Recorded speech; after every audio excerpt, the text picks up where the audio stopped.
तो इसी तरह आप बिजनेसेस करते हैं, हाँ जी कारोबार कर रहे हैं जी, आप सेल्स में हैं, हम्म, ठीक है। सेल्स वालों के लिए NLP is like magic. NLP के बारे में ना वो रिचर्ड बैंडलर कहता है NLP is not magic but NLP produces magical results, ठीक है। हमारे यहाँ पर ना इस वक्त जो उलमाए नॉन NLP है ना, मैं जी, उलमाए जी, नॉन NLP हाँ की जी, बात कर रहा हूँ, नॉन सर्टिफाइड, नहीं नॉन सर्टिफाइड के अलावा जो साइकोलॉजी वाले या दूसरे तीसरे, वो बेचारे इसी झगड़े में पड़े हुए हैं पिछले कई सालों से जी, कि NLP साइंस है या नहीं है, ठीक है। रिचर्ड बैंडलर पता है कहता है it is the figmentation of my imagination, I don't want it to be a science, don't call it a science, ठीक है। यार तुम्हारा रिजल्ट दे रहा है ना, हाँ, तो बात खत्म, बात खत्म। हाँ, तुमने ये साबित करना है कि वो साइंस है नहीं है, उसकी थ्योरी है, उस पर रिसर्च है, भाई रिजल्ट आ रहा है। मैं अफगानिस्तान टीम के साथ काम किया है, जी, ठीक है। मैंने सारे प्लेयर्स के साथ जो टेक्निक्स यूज़ की हैं वो NLP की टेक्निक्स थी। मैंने स्पोर्ट्स साइकोलॉजी में MSc की स्पेन से की थी, ठीक है। हाँ, मेरी डिग्री में बाकायदा ये लिखा हुआ था, हमारे जो मटेरियल उन्होंने हमें दिए, बुक्स दी, जी, 60% of the techniques they taught us from NLP, ठीक है। तो दुनिया आगे निकल गई है। हम पाकिस्तान के उलमा बैठे इसी पे झगड़े में बैठे हुए हैं कि जी ये जो है ये सूडो साइंस है या ये साइंस है। ओ भाई ये सूडो है नहीं है, काम कर रही है, कर लो यार। तुम ये साबित, मुझे एक वो साइकोलॉजिस्ट मुझे कहने लगी एक दफ़ा कि सर नहीं ये बहुत सारी टेक्निक्स जो आपकी हमारी CBT में है। मैंने कहा यार तो यूज़ कर लो ना, मैंने रोका है। मैं तो नहीं कह रहा हूँ कि NLP अकले कुल है, हाँ जी, ठीक है। लेकिन हर वो एक सवाल जो आपका बनता था ना कि NLP किसको सीखनी चाहिए, हर वो इंसान जी, जो इंसानों से डील करता है उसको NLP आनी चाहिए। फिर तो सबको सीखनी चाहिए। बस इसके आपके सवाल का जवाब है। हाँ, अगर आपकी डीलिंग इंसानों से नहीं है तो NLP मत सीखना, ठीक है। अगर आप इंसानों से किसी तरह भी डील कर रहे हो, हाँ आप जी, वकील हो, जज हो, लॉयर हो, अपना वो डॉक्टर हो, ठीक है। मेरे डॉक्टर्स जो हैं क्लाइंट स्टूडेंट्स वो कहते हैं सर हमारे पेशेंट को हम आधा वहीं पे बातों में ठीक कर लेते हैं, हाँ, ठीक है। तो अगर आप ये सारी चीज़ें कर रहे हो, कुछ भी, आप माँ हो, बाप हो, बहन हो, भाई हो, बेटा हो, बेटी हो, जी, आपको ये नहीं पता कि मेरे बाप की लैंग्वेज ऑफ द ब्रेन क्या है, इसको हम कहते हैं लैंग्वेज ऑफ द ब्रेन, जो मैंने अभी आपके साथ सारी चीज़ें डिस्कस की हैं ना। जी, how does your brain takes information okay, and then processes it through mind. हाँ, ब्रेन एंड माइंड का ये अमलगमेशन है, ठीक है। तो ये वो जो लैंग्वेज ऑफ द ब्रेन है वो अगर आपको नहीं समझ आई, अच्छा क्रिज्मेटिक्स लोग होते हैं ना, कहते हैं ये बंदा क्रिज्मेटिक स्पीकर है, इसके बंदे में महफिल में बैठो तो उठने को देते। अल्लाह के नबी सल्लल्लाहु अलैहि वसल्लम से ज़्यादा क्रिज्मेटिक कौन था, बेशक, ठीक है। मैं आजकल जब सीरत नबी को पढ़ रहा हूँ इस एंगल से तो मैं हैरान हो रहा हूँ। मैं NLP में हम पढ़ाते हैं 81 लैंग्वेज पैटर्न्स जो हम आगे आगे करेंगे। हाँ जी, सीरत और कुरान से मैं 125 ढूंढ चुका हूँ। क्या बात, मैं सर पकड़ के बैठ गया, मैंने कहा यार हमने कभी देखा ही, हमारे नबी सल्लल्लाहु अलैहि वसल्लम की हर बात वॉज अ पैटर्न, ठीक है। He was an amazing coach. यार मैं कहता हूँ पाकिस्तान में उस दिन एक शेख से बात हो रही थी, वो अमेरिका से आए हुए थे, तो उन्होंने एक बात ही कहना कि यार अनफॉर्चुनेटली बड़े सग़ीर में पूरे में सीरत एज अ तारीख़ पढ़ाई जाती है। किस दिन कौन सी जंग हुई, किस दिन कौन सा गजवा हुआ, किस दिन क्या हुआ, किस दिन फतह मक्का हुई, हमें तारीख़ पढ़ाई जाती है, सीरत नहीं पढ़ाई गई। कहते हैं सीरत जाके मैंने मदीना में पढ़ी, सीरत जाके मैंने अमेरिका में पढ़ी, ठीक है। मतलब मैंने डिफरेंट इलाकों में, शहर मुल्कों में जाके वहाँ जाके जब मैंने शयूख के पास इंडिविजुअली बैठा तो मैंने सीरत पढ़ी। तो अगर आप सीरत पढ़े ना नबी सल्लल्लाहु अलैहि वसल्लम की, जी, जी, जी, ठीक है, तो आपको समझ आएगी कि अल्लाह के नबी सल्लल्लाहु अलैहि वसल्लम ने क्या कहा है, तुम में से बेहतरीन वो है जो अपने अहलो याल के साथ अच्छा है और मैं तुम्हें सबसे बेहतर हूँ। अगर आप अपने अहलो याल के साथ अच्छे नहीं हैं, आप अपनी बीवी के साथ अच्छे नहीं हैं, आप अपने शौहर के साथ अच्छी नहीं हैं, ठीक है, तो इसका मतलब ये है कि आपको सीखने की ज़रूरत है। सो NLP इज़ द शॉर्टेस्ट वे, 70 घंटे में, ठीक है, प्रैक्टिशनर लेवल, फिर मास्टर प्रैक्टिशनर सेकंड लेवल है, फिर ट्रेनर थर्ड लेवल है, ठीक है। सो आप 70 घंटे में you reach to a point where actually you can transform your relations. Sir NLP में कोई ऐसी टेक्निक या पैटर्न होता है जिसके ज़रिए हम अपने बुरे हालात में अच्छे फैसले कर पाएँ? टेक्निक तो यार ये पूरी की पूरी साइंस ही इसके ऊपर बेस्ड है, ठीक है। देखो मैंने क्या कहा, पहली बात ये है कि जब आपको लोगों की लैंग्वेज ऑफ द ब्रेन समझ आ जाएगी, ठीक है। अच्छा अब इसमें मतलब अगर कोई बंदा विजुअल है और उसकी बीवी ऑडिटरी है और उनका बच्चा किनेस्थेटिक पैदा हो जाता है तो वो जाके डॉक्टर को ये तो नहीं कहेंगे ना कि डॉक्टर साहब ये बच्चा गलत आ गया हमारे घर में, चेंज करो। सो इसका मतलब है कि, और वो मियाँ बीवी में झगड़े क्यों होते हैं, क्योंकि उनको ये नहीं पता होता कि यार अगर वो विजुअल है, वो कह रही है यार मुझे दिखाओ तुम मुझे कितना प्यार करते हो, वो बंदा कह रहा है तुम्हें सुनाई नहीं दे रहा मैं तुमसे कितना प्यार करता हूँ, कहती नहीं मुझे दिखाओ, ठीक है। अभी मेरी एक स्टूडेंट है, उसका ये इशू था, उन मियाँ बीवी के काफ़ी झगड़े चल रहे थे, तो कल उसने हमारी क्लास में एडमिट किया कि सर जब से मैंने ये वीकॉक पढ़ा है, हाँ जी। मेरे घर के मेरे शौहर से मेरा मसला हल हो गया। क्योंकि मैं अब उसको कहती हूँ शो मी योर लव, तो वो मुझे दिखाता है कि अच्छा ये मैंने किया, ये तुम्हारा, तो वो उसको सुनने का शौक है, तो फिर मैं उसे कहती हूँ आई लव यू टू, ठीक है। उसको सुनने का, चूँकि वो ऑडिटरी है, ठीक है। तो इसी तरह हम इनको कहते हैं ट्रांसलेशन, एक मोडेलिटी को दूसरी मोडेलिटी में ट्रांसलेट करना। Okay okay. सो उसके ज़रिए पहली बात है कि आपके रिश्ते ख़राब हुई की तरफ जाएंगे ही नहीं। सेकंड, अगर फिर भी चले जाते हैं, जो कि हो सकता है, कई गलतफहमी होकर इंसान का, मेरा अपना केस जो स्विच ऑफ हो जाता है मीटर, ठीक है, तो उस वक्त आपको फिर ये पता है कि यार मेरे पास कितने टूल हैं मेरी टूल किट में। देखो ना, अगर आपकी गाड़ी का टायर पंचर है तो आप व्हील पाने से भी खोल सकते हो, आप रेंच से भी खोल सकते हो, आपके पास टूल होंगे तो खोलोगे ना। अगर आपके, अभी मेरी गाड़ी का परसों टायर पंचर था, तो मैंने गाड़ी खोली, पता चला व्हील पाना ही नहीं है, घर में देखा वो रेंच भी नहीं पड़ा हुआ था, अब टूल ही नहीं था, तो हम कैसे खोलते, हम सायों से मांगना पड़ा। इसीलिए हम लोगों के पास जाते हैं कि सर हमारी हेल्प कर दें, थेरेपी सेशन कर दें, काउंसलिंग कर दें। अगर वही टूल आपके पास हैं, हाँ जी, और मेरी ये रिकमेंडेशन होती है कपल्स करें। अभी मेरे इस वक्त माशाल्लाह 4 कपल्स हैं जो मेरे से कर रहे हैं, ठीक है। वो जब कपल्स करते हैं ना, उफ, उनकी जो ज़िंदगी में तब्दीली आती है ना, अच्छा, क्या खूबसूरती आती है, ठीक है, बिकॉज वो ग्रो करते हैं इकट्ठे। उनको ये पता चलता है अच्छा यार ये चीज़ हुई, मेरी डिस्टॉर्शन हो रही है, फिर वो एक दूसरे को कह रहे होते हैं अक्सर, ओए देखो तुम डिस्टॉर्ट तो नहीं कर रहे हो, ठीक है। सो जब आप वो कर रहे होते हैं, तो उसमें आप खुद ब खुद आपको पता चल जाता है कि यार मेरे पास अगर ये हो गया तो मैंने ऐसा कौन सा तीर अपने कमान से निकालना है कि जिससे वो निशाने पे लगेगा और हमारा मसला हल हो जाएगा। कोई ऐसा इशू नहीं है जो रिजॉल्वेबल नहीं है, सवाए एक के, क्या? ईगो। जब ईगो आड़े आ जाती है ना, तो फिर सारी पियाँ ख़त्म हो जाती हैं, NLP सारी खत्म, फिर सिर्फ एक ही प्रोग्राम रहता है, मी एंड माइन, ठीक है। सो और दूसरी एक और भी चीज़ है भाई, क्या?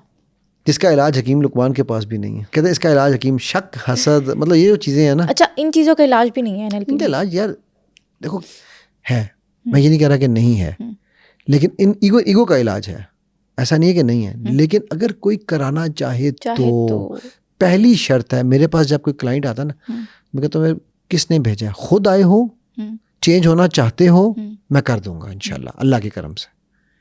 लेकिन अगर मुझे कई बार एक बंदा आया, कहता है जी मुझे बीवी ने भेजा, स्मोकिंग का उसका केस था, ठीक है, बीवी कह रही है सिगरेट छोड़ दें। मैं कहा तुम छोड़ना चाहते हो? कहता नहीं। मैंने कहा अच्छा क्यों? कहता सर सारा दिन दफ्तर से थका हुआ आता हूँ, कुछ नहीं करता, ठीक है, ये एक मेरी शौक है कि मैंने बार दोस्तों के साथ बैठ के 2-3 सिगरेट पीने होते हैं, वो भी कहती है छोड़ दो, ठीक।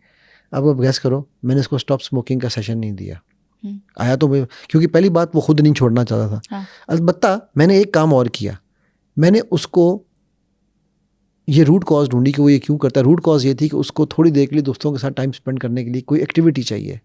जिन दोस्तों में वो बैठता है वो दोस्त स्मोकर्स हैं, तो उसको स्मोकिंग में। अच्छा। मैंने उसको पूछा तुम्हारे और कोई शौक है? कहता हाँ मुझे फिशिंग का शौक है, वो भी मेरी बीवी ने बंद करवा दिया। ठीक है, तो मैंने उससे कहा, मैंने कहा तुम फिशिंग कितनी? कहता यार सर जी महीने में एक दिन जाता था मैं, ठीक है। मैंने कहा ठीक है। वो उसके बाद जो है ना, वो मैंने उसको कुछ नहीं कहा, मैंने उसको स्टॉप स्मोकिंग का कुछ नहीं कहा, मैं कहा पीता रहा सिगरेट, कोई टेंशन नहीं है। मैंने उसको ना फिशिंग की चीज़ें उसके माइंड में दोबारा री इंस्टॉल की, वो मेमोरीज। को महीने के बाद की बीवी मुझसे लड़ने आ गई, क्या हुआ? कहती है जी मेरा शौहर जो है वो हफ्ते में, महीने में 2 दिन जो है वो दो वीकेंड जो है वो फिशिंग में गुजारता है, आपने क्या किया मेरे मियाँ के साथ? मैं कहा बीबी सिगरेट पीता है? कहती है नहीं। तो मैं कहा फिर सिगरेट पे लगा दूं वापस? फिर तो डर गई। फिर मतलब अब आप देखो ना कहीं उसको सांस लेने का मौका दो ना यार, कि एक दूसरे को चोक मत करो। हाँ, मतलब थोड़ी सी स्पेस देनी चाहिए। जब हम रिलेशनशिप को चोक करते हैं ना, अब अगर उसको बंदे को अगर वो 4 घंटे, अच्छा वो ये भी नहीं कि वो अकेला जाता है, वो बच्चे लेके जा रहा है साथ, ठीक है, तो यार अगर वो कर रहा है तो कर लेने दो ना, उन दोनों को, बाप बच्चों को एंजॉय कर लेने दो, ठीक है। तो वो मेरा टाइम क्यों नहीं मुझे मिल रहा, मतलब कहने का कि अब ये इन चीज़ों का कोई इलाज नहीं है कि जब आपको सिर्फ वो चाहिए कि जी मैंने नहीं ठीक होना। हाँ जी बिल्कुल। तो जब तक वो खुद विलिंगनेस नहीं होगी हम नहीं ठीक हो सकते। सर NLP के थ्रू हम अपने वसवसे कैसे ख़त्म कर सकते हैं? डाउट्स। समीरा 2-3 चीज़ें हैं। डाउट्स तो एक बहुत ही ज़्यादा डीपर लेवल की चीज़ है, मैं उससे भी पीछे एक स्टेप चलता हूँ, ठीक है। समीरा अगर अभी यहाँ पर ज़ोर से, अल्लाह ना करे, लेकिन अगर यहाँ ज़ोर से धमाके की आवाज़ है, डूज, तो आपके माइंड में पहली चीज़ क्या आएगी? कि बस हम तो गए, हमारे घर वाले पता नहीं कहाँ हैं, ठीक है। बेशक वो ये पता चले कि यहाँ से किसी ने गलती से ईंट नीचे फेंक दी थी, लेकिन आवाज़ आई तो हमने पहली चीज़ क्या हुई कि खुदा ना खास्ता कोई धमाका हो गया। आप सड़क पे जा रही हो जी, खासतौर पे कराची वाले बेचारे मेरी इस बात से एग्री करेंगे हाँ, कि मोटरसाइकिल वाला क्रॉस करें दो लड़के तो क्या आएगा फर्स्ट माइंड बस में? मोबाइल स्नैच हो जाना मोबाइल है स्नैच हो मेरा। जाना है, राइट? नाउ ये हमारे एंकर्स हैं, ये हमारे वहमात नहीं है, ये हमारे डाउट्स नहीं है, अच्छा, ये हमारे ट्रिगर्स हैं, ये हमारे एंकर्स हैं। वो ईंट का गिरना एक ट्रिगर था, अच्छा, ठीक है, आवाज़ का आना एक ट्रिगर था कि ओके। फौरन माइंड ने कहा ओह धमाका होना है। ये एंकर क्या होता है? जिस तरह जहाज है ना, बहरी जहाज, जी, वो जब खड़ा होता है समुद्र में, उसको जब डॉक में लगाते हैं ना लाके, जी, तो उसके साथ एक लोहे का यूं एंकर सा बना होता है, वो ज़मीन में, वो पानी में नीचे गिरा देते हैं ताकि वो गहरा चला जाता है पानी में, ताकि जहाज अपनी जगह से हिल ना सके, ओके, ठीक है। सो वो उसी तरह हमारे माइंड में चीज़ों के एंकर्स बन जाते हैं, ठीक है। अब वो एंकर धमाके की आवाज़ थी, वो एंकर बाइक के ऊपर दो लोग थे, जरूरी तो नहीं कि हर बाइक पे जाने वाले जो है वो आपके स्नैचर्स ही हैं, बिल्कुल, ठीक है। इसी तरह वो एंकर्स हस्बैंड वाइफ के होते हैं, ठीक है। उसने मुझे घूर के देखा, इसका मतलब मुझसे प्यार नहीं करता, ठीक है। वो मेरे सालगिरह की तारीख भूल जाता है हमेशा, इसका मतलब उसे शादी में कोई इंटरेस्ट नहीं है, ठीक है। वो लेट घर आ रहा है, ठीक है। अब ये उसका एंकर, उसने मुझे, आपने सड़कों पे देखा होगा, लोग कहते हैं जी उसने ज़ोर से हॉर्न मारा, मुझे मेरा दिमाग ख़राब हो गया। मुझे भी ऊंची आवाज़ में गुस्सा आता है, कोई मुझसे ऊंची आवाज़ में बात कर ले या मुझे ऊंची आवाज़ वैसे ही आ जाए, मेरा गुस्से का जो ट्रिगर है वो ऑन हो जाता है। ठीक है, इसको हम लैंग्वेज पैटर्न में अलग डिस्कस करेंगे, ठीक है, ठीक है। लेकिन अभी इसके लिए कि अब आप ऊंची आवाज़ आपका एंकर है उस गुस्से आने का, ओके, ठीक है। सो ये ज़रूरी नहीं कि ये एंकर पॉजिटिव है या ये एंकर नेगेटिव है, ये ज़रूरी नहीं है, सही है, ठीक है। एंकर है ये। ओके, अब अगर इस एंकर को तोड़ना है, हम इसे कहते हैं कोलैप्सिंग एंकर्स, ठीक है। तो हम इसको कोलैप्स करेंगे। जब ये एंकर कोलैप्स हो जाएगा, मसलन मैं आपको एक बड़ी ज़बरदस्त हस्बैंड वाइफ की मिसाल देता हूँ। जी, शादी के हनीमून पीरियड में क्या होता है, शौहर ने बीवी को देखा, बीवी ने शौहर को देखा, उसके दांत लोहे के भी हैं ना, तो कहेगा आपके दांत तो बहुत प्यारे हैं, आप तो परी लग रही हैं। उसके गंजा वो कहेगी आपके हेयर स्टाइल कितना अच्छा है, 2 बाल थे सर पे, कहेगी आपका हेयर स्टाइल कितना अच्छा। तो शादी के पहले 6 महीने में हमें ये बताया था ना, हनीमून पीरियड तो बड़ा अच्छा लग रहा होता हाँ है, जी, हाँ जी, हाँ जी। हम लोगों के पॉजिटिव एंकर सेट हुए होते हैं, ठीक है। अच्छा, फिर आहिस्ता आहिस्ता आहिस्ता आहिस्ता कभी घर वालों के कहने पे, कभी किसी के कहने पे, कभी लोगों के कहने पे, वो जो है ना वो एंकर नेगेटिव होना शुरू होते हैं। वो दफ्तर से भी लड़के आ रहा होता है, ये सास से लड़के बैठी होती है, ठीक है। अब वो एंकर शिफ्ट हो रहे हैं, ओके, ये बराबर पे आ गए, 0 to 10 के स्केल पे 0 पे आ गए। अब ये नेगेटिव एंकर बनना शुरू हो रहा है। तो दरवाज़ा खोलते तो शक्ल देख अपने कैसे खड़ी है, कपड़े देखें कैसे पहने हुए हैं। वो कहती है जा दफ्तर से लड़के आए मुझसे आगे लड़ रहा है, अपनी माँ को जाके निबेड़, ठीक। अब क्या होता है कि 6 महीने के बाद, साल बाद वो एंकर नेगेटिव होना शुरू हो जाते हैं, और वो फिर नेगेटिव इतने ज़्यादा बढ़ जाते हैं कि वो उनको फिर हमें कोलैप्स किए बगैर गुजारा नहीं है। कोलैप्स करते कैसे हैं? वो टेक्निक्स है ना, ओके, वो सारी चीज़ें तो पॉडकास्ट में नहीं बताई जा हाँ, सकती ना, वो बिल्कुल, पूरी एक हाँ जी, टेक्निक्स हैं, ठीक है। सही वही तो 66 घंटे की स्किल है ना, हाँ, जो 4 घंटे की टेक्निक को यूज़ करने के लिए 66 घंटे की वो स्किल है, ओके, ठीक है। सो वो जब एंकर बनता है तो फिर हमारे रिश्ते खराबी की तरफ जाते हैं। तो मैं एक छोटी सी, चलो एक आपको टेक्निक बताता हूँ, और ये मैं चाहूँगा कि ये जो हस्बैंड वाइफ्स हैं वो बिल्कुल, जो इनके आपस में अच्छे ताल्लुकात नहीं है, वो ट्राई करें इस टेक्निक को। मैं क्या करता हूँ, अच्छा इसमें एक ख़तरनाक चीज़ ये है जी, कि अगर आप किसी नीम हकीम के पास चले गए, मेरे पास ऐसे कई केसेस आ चुके हैं, जी, वो ये टेक्निक को गलत तरीके से यूज़ करेगा और आपको अच्छा। रॉन्ग नंबर का पता चल जाएगा, मैं वो भी बताता हूँ। ओके, मैं ये करता हूँ, मैं हस्बैंड और वाइफ को सामने बिठा देता हूँ, आमने सामने, ठीक है। और मैं कहता हूँ आंखें बंद करो, फिर मैं उनके साथ थोड़ा सा हिप्नोटिक अफर्मेशन, पॉजिटिव अफर्मेशन हिप्नोटिकली, ठीक, पॉजिटिव अफर्मेशन के बाद, ठीक है, मैं उन्हें कहता हूँ, अब वो ये दोनों ही सामने बैठे हुए हैं, जी, ठीक है। जी, मैं कहता हूँ आंखें खोल के आपके सामने अब वो शख्स होगा जो आपकी ज़िंदगी का सबसे अहम शख्स है, आंखें खोलो। जब आंखें खोलते हैं तो एक दूसरे को देखते हैं, फिर मैं आंखें बंद कराता हूँ, फिर मैं मजीद उनकी जो वीकनेसेस है उन पर काम करता हूँ, फिर मैं कहता हूँ अच्छा अब ये क्या हो रहा है, ये मैं उनके एंकर्स जो है उनकी एसोसिएशन दोबारा पॉजिटिव कर रहा हूँ। हर पॉजिटिव चीज़ को, उस शख्स को देखो जो तुम्हारे लिए सबसे अहम है, उस शख्स को देखो जो तुम्हें सबसे प्यारा है, उस शख्स को अब वो क्या हो रहा है कि उससे उनकी एक दूसरे के साथ री एस्टेब्लिशमेंट हो रही है, बिल्कुल, बिल्कुल, ठीक। हाँ, जो हमारे नीम हकीम है वो क्या करते हैं, जी, और ये मैं प्रैक्टिकली केसेस कर चुका हूँ ऐसे लोगों के, ठीक है। वो कहती है मुझे एक फैमिली आई हुई थी मियाँ बीवी के साथ, कहते हैं सर वो मुझे समझ नहीं आई कि वो क्या करता था, सेंटर में खुद बैठ जाता था। अब तुम कह रहा अब तुम्हारे सामने जो शख्स है सबसे अहम, उसको देखो, आंखें खोलो, सामने अपनी शक्ल दिखा रहा है उनको। बेसिकली वो क्या कर रहा है, वो दोनों का एंकर अपने साथ सेट कर रहा है कि मेरे पास आते रहोगे मैं तुम्हें ठीक करता रहूँगा। अपनी वो दाल चला रहा है, दाल दलिया, चलो चलने दो यार, हमें क्या फ़र्क पड़ता है, ठीक है। But anyways point is trying to make is कि अब ये हम उसको री एस्टेब्लिश कर रहे हैं उनके एंकर्स को, सही है, पुरानों को तोड़ रहा हूँ और नए एस्टेब्लिश हो रहे हैं, सही है, ठीक है। एक बात याद रखना, NLP हो या कोई भी स्किल है, जी, if it is not used artfully, जिस तरह मैंने अभी आपको नीम हकीम की एग्जांपल दी है, it will be very damaging. So please do not trust everyone who claims to be an NLP practitioner. ठीक है, मेरे बहुत सारे स्टूडेंट्स ऐसे हैं जिनको मैंने पर्सनल तो यूज़ करने के लिए कहा, मैंने उन्हें पब्लिक यूज़ की इजाज़त नहीं दी अभी तक, क्योंकि मैं अभी उनको ट्रेन कर रहा हूँ कि भाई अभी तुम उस लेवल पे नहीं हो. हाँ, मैं सिखाता हूँ उन्हें, मैं साथ साथ उन्हें गाइड करता हूँ. मैं कई दफ़ा उनके सेशंस में बैठता हूँ ताकि मुझे पता चलेगा कि अच्छा अगर सेशन किया है, सही किया है. हैं कुछ मेरे ऐसे स्टूडेंट जिनको मैंने इजाज़त दी हुई है, जो पब्लिकली काम कर रहे हैं. मेरी एक स्टूडेंट है, वो साइकोलॉजिस्ट है. वो साइकोलॉजी अब यूज़ ही नहीं करती, वो यूज़ ही एनएलपी करती है. ठीक है, वो कहती है सर मेरी ज़िंदगी आसान हो गई है. ठीक, लेकिन हिप्नोसिस का बहुत एनएलपी हम हिप्नोसिस भी यूज़ करते हैं. ठीक है, तो वो मतलब बताने का मकसद है कि ये प्लीज़ आप जाएं उसके पास, ये काम उससे लें या हेल्प उससे लें जो वाकई जानता है कि वो क्या कर रहा है. ठीक है, सो यस, ये जो वसवसाएं हैं, ये जो हमारे डाउट्स हैं, जो हमारे नेगेटिव पैटर्न्स हैं, जो हमारे ट्रिगर्स हैं, जो हमारे एंकर्स हैं, इनको तो एनएलपी सबसे पावरफुल. एनएलपी के मशहूर होने की एक वजह ये थी, जो फोबिया क्योर है ना, जी, इसे हम 15 मिनट फोबिया क्योर कहते हैं. हाँ जी, दुनिया में इसने तहलका मचा दिया था जब इन्होंने लोगों के फोबियाज ठीक बैंडलर ने ठीक करने शुरू किए ना. अच्छा. तो दुनिया पागल हो गई थी कि ये कर क्या रहा है बंदा. फिर उसके बाद ये सेकंड चीज़ ये थी एंकर्स. सो इसमें मैं एक चीज़ और समीरा ऐड करना चाहूँगा कि जो हमारे आपने मुझे बात की ना बिलीव्स के बारे में. ठीक है, तो हमारे जो बिलीफ सिस्टम है ना, वो भी हमारे एंकर्स होते हैं. फॉर एग्जाम्पल, सब्ज गुम्बद, क्या आता है फौरन माइंड में? सुकून आता है ना.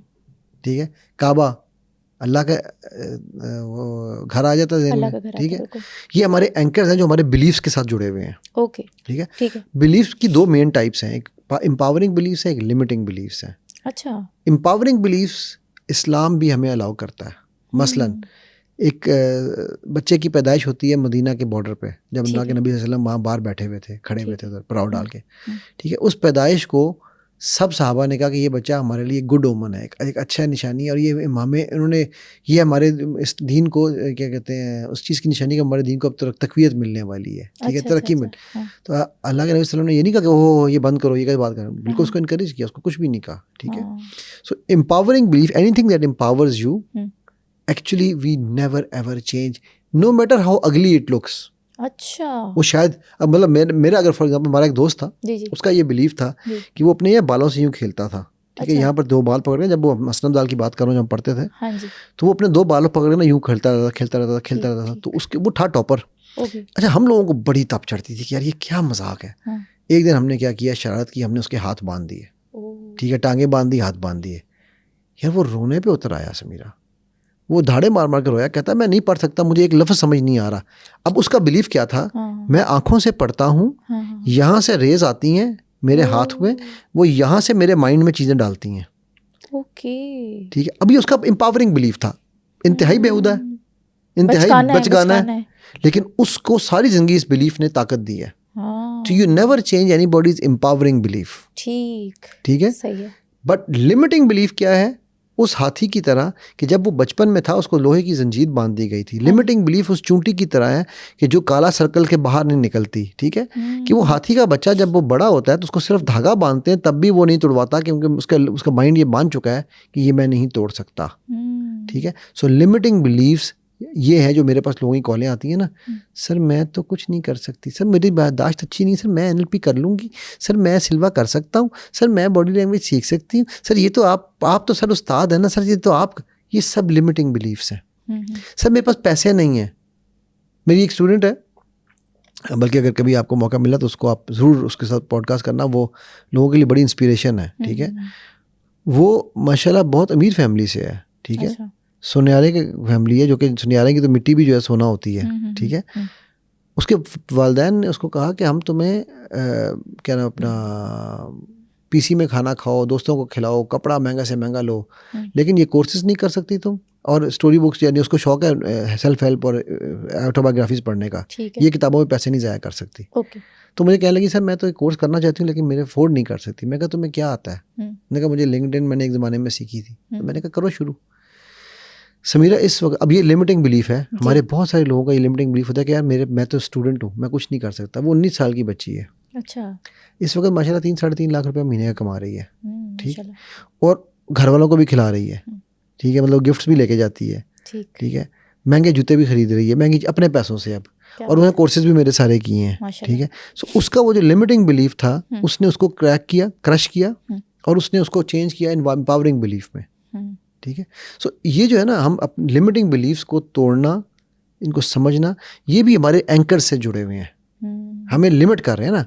एंकर क्या है? पैसा। फॉर एग्जांपल जी। पैसे का जैसे जिक्र आया, ये ट्रिगर लगा, ओए मेरे पास तो पैसा ही नहीं है, मैं कर ही नहीं सकती। हाँ ट्रिगर हुआ पैसा, जी। लिमिटिंग बिलीफ सामने आ गया, मैं कर ही नहीं सकती, ठीक है।